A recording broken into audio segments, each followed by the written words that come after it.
Okay, everyone, alam ko excited kayo. Kindly sit down. Relax muna tayo. Medyo mahaba-haba ito, mga hanggang bukas pa tayo. So, relax muna kayo dyan. Ayan. You can take as much photos as you want. And if you want to do live stream, pwede po nating i-share ang live stream ng Viva.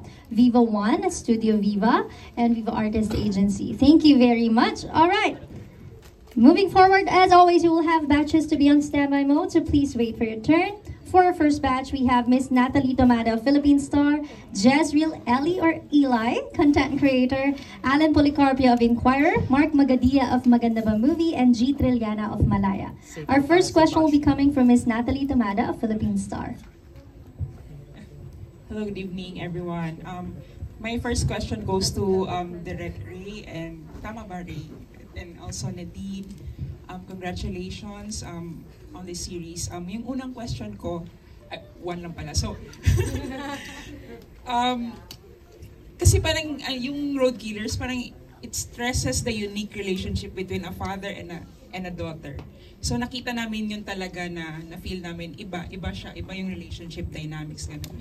I wonder if your own relationship with your father became an inspiration din, or were you able to relate to the story in Nadine, your case, sa relationship mo with your father here, or may personal experiences ba kayo and for Direk na naging inspiration dito? I guess for my case, hindi ko naisip talaga relationship ko with my father, but now that you've asked it, parang, yeah, medyo like Stacy and her father, mapagbiro kami, we're very blunt, yung mga jokes namin, very dark ang humor, kumbaga. So yeah, parang feeling ko kasi doon tayo makakasakay sa characters if they have this unique relationship, if relatable siya. So I guess I drew some inspiration from my own personal life. So parang unconsciously? I think, yeah. Okay. Nadine? Ako naman po nakakatawa yung sa akin kasi nung napanood po ng dad ko yung Road Killers, parang sabi niya, parang ako lang si Boji. Which is, nung nag-shoot nga po kami, talagang dito Boji reminds me of my dad. Kasi like everything, like the jokes, like the way he talks, and yung character din ni Tito Boji, my dad is a mechanic talaga, by profession. So ako, I grew up as daddy's girl talaga. So mahilig akong magkalikot ng even yung alam niyo direct yung what do you call it, yung white out na tape. Kahit yung mga ganun ng classmates ko inaayos ko just because na-fascinate ako sa dad ko na magaling siya mag-company ng mga stuff. So yung controller ng PlayStation naayos niya ganun. So lumaki ako na ganun din exactly like how Stacy is. Although yung dad ko naman hindi naman siya henchman ng ano. Hindi naman siya henchman ng politiko, pero but just the same, sobrang naastigan din ako sa dad ko. So while we were shooting the whole series, every time na meron akong interaction or scenes with Tito Boji, naalala ko talaga yung dad ko. Thank you. Thank you. Thank you very much. That was Miss Natalie Tomada of Philippine Star. Up next, we have Jezreel Ellie or Eli, a content creator. Hi, is it Ellie or Eli? Ellie. Ellie. Okay, Jezreel, go ahead. And hi Nadine, hi to all the cast. First of all, congratulations. No? Napansin ko there's a lot of elements in this series. So may pagka-dark siya, and there's a little bit of comedy. May drama din, of course. So combining all of these elements, my question is, ano yung gusto nyong takeaway for the viewers? Ano yung gusto nyong makuha nila after watching this series?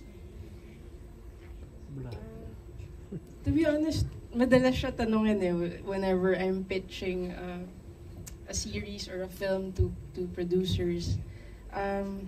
Pero may times din na when I make my own work, sometimes hindi ang point is the takeaway, but the point is really the journey. I think writing this was parang a cathartic moment for me kasi feeling ko nung pandemic lahat tayo nagkaroon ng parang morally gray moments na para lang isalba yung loved ones natin. So parang feeling ko it was letting all that out. It was parang venting all of it. Kasi parang naging pent up yung mga emotion natin during the pandemic. Or baka ako lang to. Pino-project ko naman sa inyo. Pero, ayun. Pero feeling ko, I just want to be reminded of that feeling. And parang para mas ma-appreciate natin yung now. Na we're back to normal. And yeah, at least wala na tayo doon. We're out of the woods. Diba? Ayun. So, it's not really a takeaway, but it's more of just a cathartic moment during the pandemic. Anyone from the cast?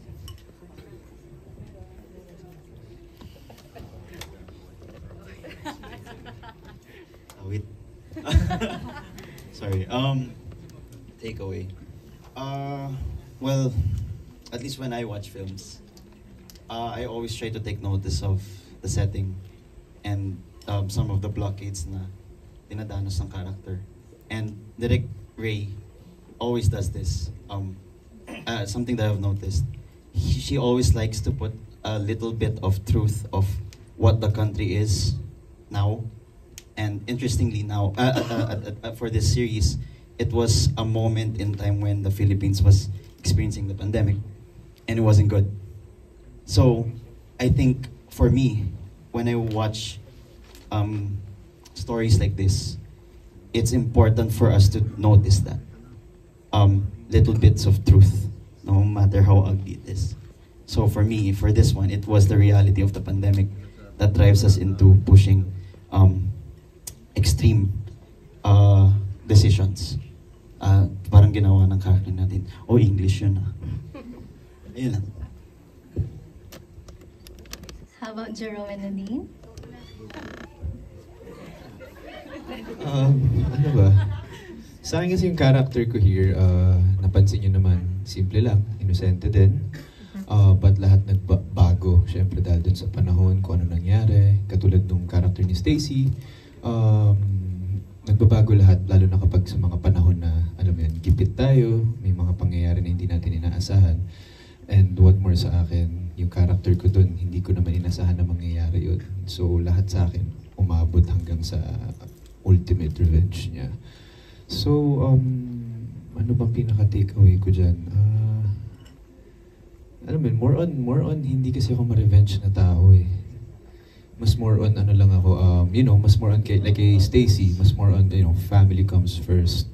At naniniwala ako dun sa sinasabi, sa pinapakita dun na kahit saan ka mapunta na downest mo, family pa rin naman ang uunahin mo, kahit sarili mo hindi mo mauna. Yun. Ako naman, I guess, like what Direk said, I don't really think that there's like a lesson or like a takeaway after watching the series. It's really more of the journey of Stacy and actually lahat kami. Kasi as you can see, like yung character ni Jerome, may pinagdaanan din siya from the very beginning of the series. And I guess with my character naman, with Stacy, it's just really showing the kind of relationship that she has with her father. And I guess the lengths that she is willing to, like what she's willing to do, she was able to take a life to replace, diba? Para matulungan niya yung dad niya. So I guess it's really just more of that for me. Thank you. Thank you very much for your answers and thank you, Jezreel. Ellie, maraming salamat. All right, for our next question, we have Alan Policarpio of Inquirer. Hi, good evening. Nadine, we see na dito naman action. So I'm just curious kung paano yung naging mga preparations mo. How was it doing the stunts, the fight scenes, all of those things? Did you have fun? Super. Alam niya naman po gusto ko mag-action. And si Direk din, as soon as sinabi ni Direk, pinitch sa akin ni Direk yung project. Siyempre, I would say yes. Kasi matagal ko na talagang gustong mag-action. And I guess with regards to preparation, nag-training din ako sa firing, tapos with the gun, like assembling, tapos yung mga stunts din namin, we really had to rehearse that. Kasi lalo na yung environment, yung condition was kita nyo naman yung eksena, parang what do you call it, buhangin, dirt, ganun, mabato. So ano talaga, very tricky talaga. And as much as possible, sila direct, they wanted the stunts to be realistic. I mean, hindi siya yung parang action movie na, you get what I mean? It's still very realistic. I mean, at the end of the day, hindi naman superhero si Stacy. Normal naman siyang tao. So, it's really a lot of that. Pero sobrang na-enjoy ko po talaga siya, especially yung gun training. Hindi naman kayo nagkasakitan ni Jerome. Actually, yung bato yung mananakit sa amin. Pag bumabagsak po kami, yun yung masakit talaga. But sobrang nag-enjoy kami. Alright, thank you and congratulations. Thank you. That was Alan Policarpio of Inquirer. For our next question, we have Mark Magadia of Maganda Ba Movie. Hello guys. Congratulations sa series na ito. Pinaka nagustuhan ko, parang napansin ko is yung storytelling. Napakahusay nung, parang hindi siya linear, pero kakapit ka pa rin. Every time na mayroong mga flashbacks, napakalinaw. Ang question ko would be, kasi iniwan natin yung mga characters in a way na parang hindi pa rin yun yung nasa liwanag for me. So, tanong ko na lang kay Jerome and Nadine, kung kayo yung magpapatuloy ng buhay ng mga characters that you played, ano yung, how would it played out for you? Kay Marco and kay Stacy. And then finally, si Direk Ray na rin could answer din doon sa dalawang characters. Salamat.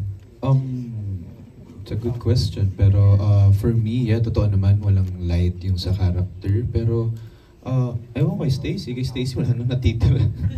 Wala na rin natitira. Quits na kami.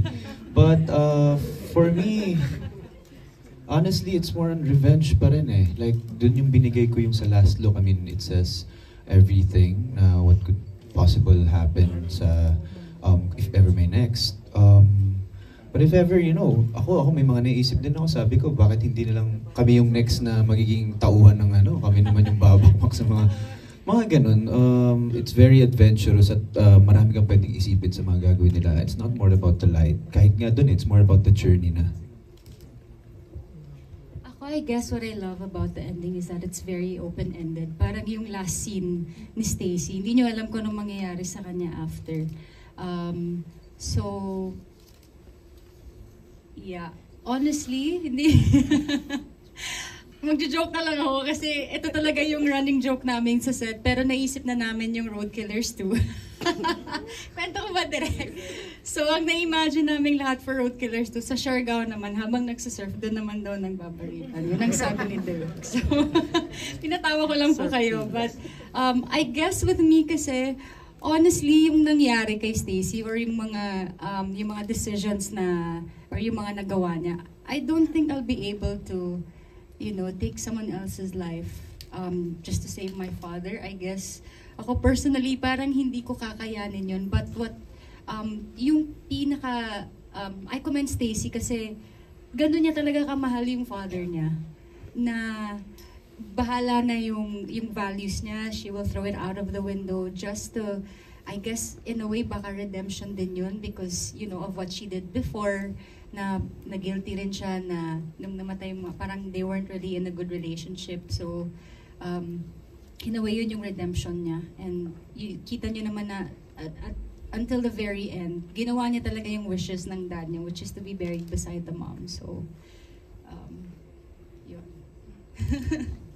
Thank you. And direct na lang, how would you proceed with the stories? Kung meron man, kasi we're talking about journey here eh.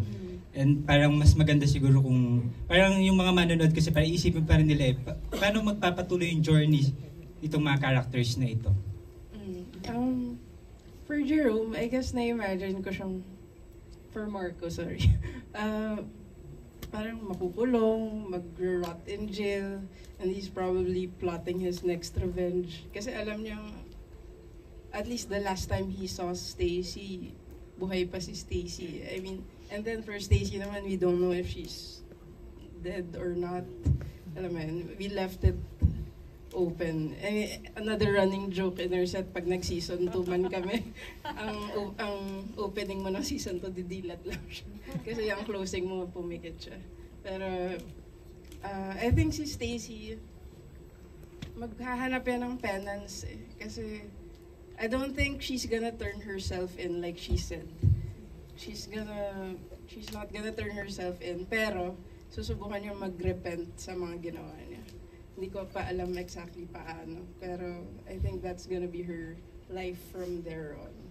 So, quick question lang. Ay, kasi parang nararamdaman ko meron tension and then may chemistry doon sa character ni Marco and ni Stacy. Was it intentional? Parang may something sa kanila eh. Suntukan? Hindi, parang may hindi mo ma-express eh, pero may tension between them. I think, Direct. kasi Okay na. may line nga si Jerome, na parehas lang tayo. Sorry, si Stacy pala yung may line na yan. Parehas lang tayo. And I think baka dun mo na-draw yung relationship na yan. Kasi in a lot of ways, they are very similar na pareho silang anak ng henchman ng politiko. Pero for some reason, para silang alpha omega na nagkaiba yung landas nila. Ayun. Pero si Stacy, actually I would like to think both of them are at their core mababait naman silang tao. Only na push sila to do bad things. Thank you very much for answering the question. That was Mark Magadia of Maganda Ba Movie. Thank you very much. Up next, we have G. Trilliana of Malaya. Hello, good evening. Congratulations on this tightly woven action, drama, political film. Can you share some of the experiences on filming the film? Anong mga ma-share niyan, like yung sa lifting, sa gun, yung mga action, pati yung chase, yung mga car chase, how was it?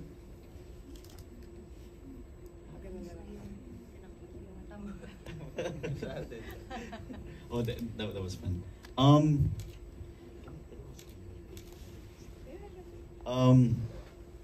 Paano ba? Maraming parts nung shoot namin na I found very, very interesting kasi it was the first time na nasubukan ko siya. But siguro, I don't know kung nakuha nyo, but alam niyo yung eksena na pumunta si Stacy at si Jairo sa warehouse? Yes. Umaga yun. That was shot at 1 p.m. in the afternoon.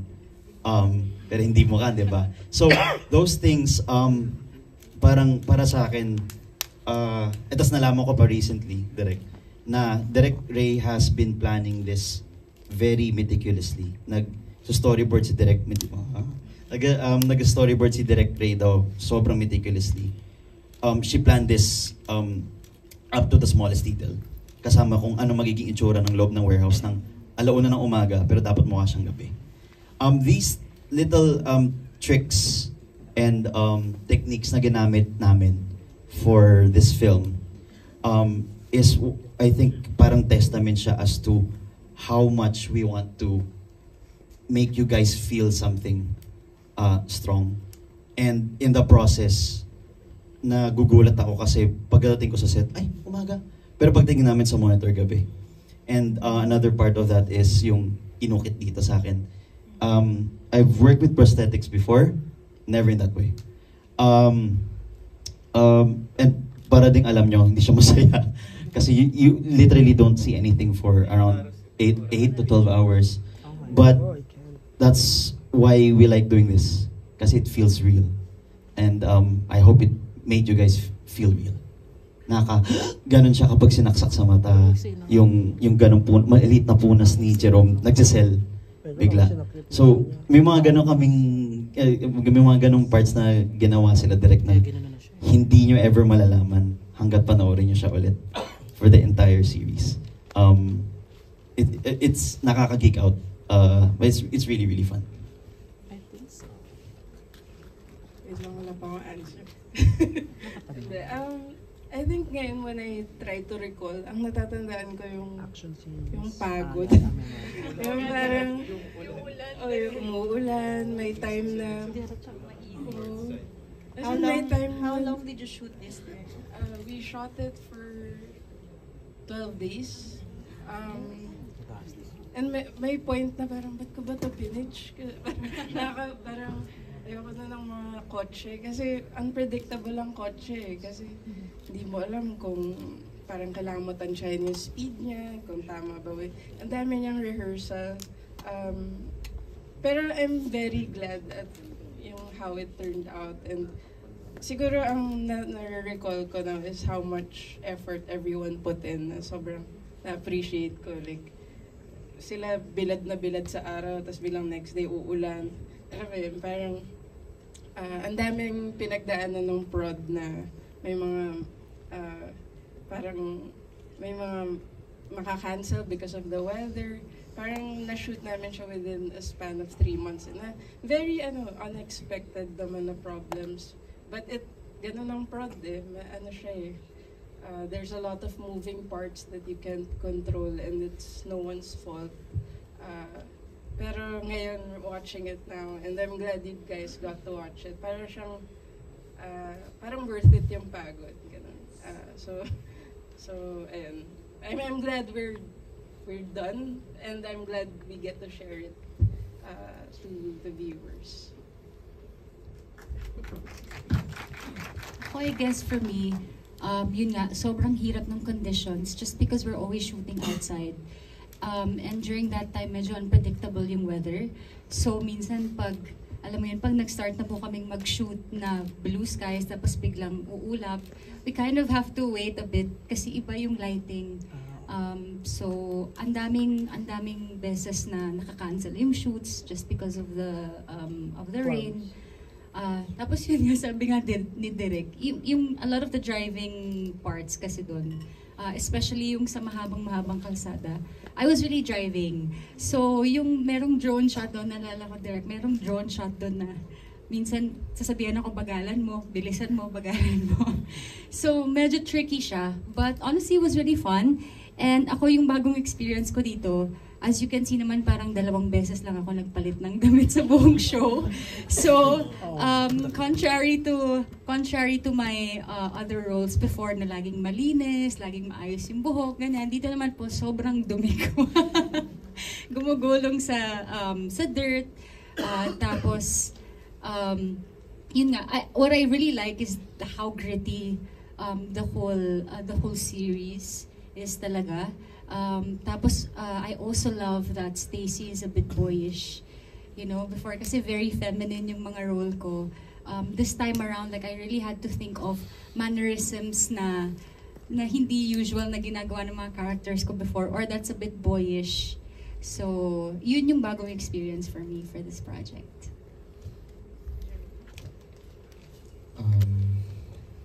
Ano ba? Well, same din naman. Lahat din naman ng characters ko mostly is parang clean. Pero dito napansin nyo, first few days, nagpatubo ako ng balbas, bigote. It's real. Pero nung pumasok na ito, nakita nyo naman kung gaano ka-clean look yun dito sa Safe Skies Archer. Sabi ko talaga, kailangan ko po talaga i-shave hanggang sa nilaban na kailangan talagang i-prosthetic. So, dito ko na-appreciate yung, alam mo yun, bilang aktor, artista, ibibigay mo yung buong sarili mo na kayo na po bahala, sige na, ilagay nyo na. Ang alam ko, nagkaroon pa ng time na pinrosthetics ako dito ng dugo, parang dugo, tas pagkatanggal, natanggal din yung kilay ko. Sabi ko, ngiti na lang ako eh. Paano po gagawin natin dito? Sabi lang sa akin, i-shade na lang natin. Hindi naman po pwede mo gano'n. Ngingiti ka na lang talaga, pero you know, meron yun parang buong time na galing kami, nag-fight scene, puro lupa, nakakauwi na ako sa bahay, may lupa pa rin sa underwear ko. Totoo yun. But you know, you appreciate yung... Totoo. Meron. Ang masama pa nga sa sobrang pagod natin. Hindi na ako nakaligo. Pagkagising ko, yung unan ko, may lupa na. Ano ba, paano yun? But yeah, first time kaya ito Yeah, prosthetics yun. Yung bigote ko na dun sa second part na medyo pahuli na. So, lahat yan tagalan pa. Pwede na po ba to? Parang okay daw. Tatanungin, mamaya babalik naman, gugupitan ng konti. Di mo alam, mamaya nagugupit na yung labi ko ng konti. Ate, masakit. Pero, na-appreciate ko lahat. Like, yung effort talaga nila lahat. I mean, eto, isi-share ko lang what's happening sa prods, mga taping. May time talagang inaalat pag may mga eksena. But here, na-appreciate ko na parang minsan sabi ko parang ang tagal nasa tent lang ako, lahat na ng laro sa cellphone ko, nalaro ko na. Kulang na lang sa Facebook, naubos na, umulit na yung feed ko, sa TikTok, parang pare-pare sa algorithm. Dito na-appreciate ko na, alam mo yun, may shot talaga na gusto ang mga director, production, na talagang kahit oras, kung hindi mo pa makukuha, you need it, you want it, get it. Yun yung nagugustuhan ko sa craft namin na, takes a lot of time para dun sa quality. Hindi natin kailangan ng quantity, kung hindi yung quality. Ayos. Yeah, pero yung nga po, mabalik lang. Na-appreciate ko dito, kaya kitang-kita nyo naman, yung ako din, nung pagkatingin ko dun sa mga shots nung nagbe-brief sila, sa sobrang bored ko po, nandun ako, nanonood na ako sa system nila, di ba? Nanonood na ako ganun. Tapos nakikita ko kung paano talaga nila gawan ng way para makuha talaga exactly yung mga. Nakita nyo na po sa mga shots at saka sa mga eksena. And lalo na yung mga bago rin na mga nakasama ko dito is yung mga malulupit na actor talaga besides kay Nadine at kay Frances. Sila kay Boji, ang saya nila kasama, ang dami ko natututunan. Yun po. Nag-pay off naman lahat ng hard work. Yeah, thank you.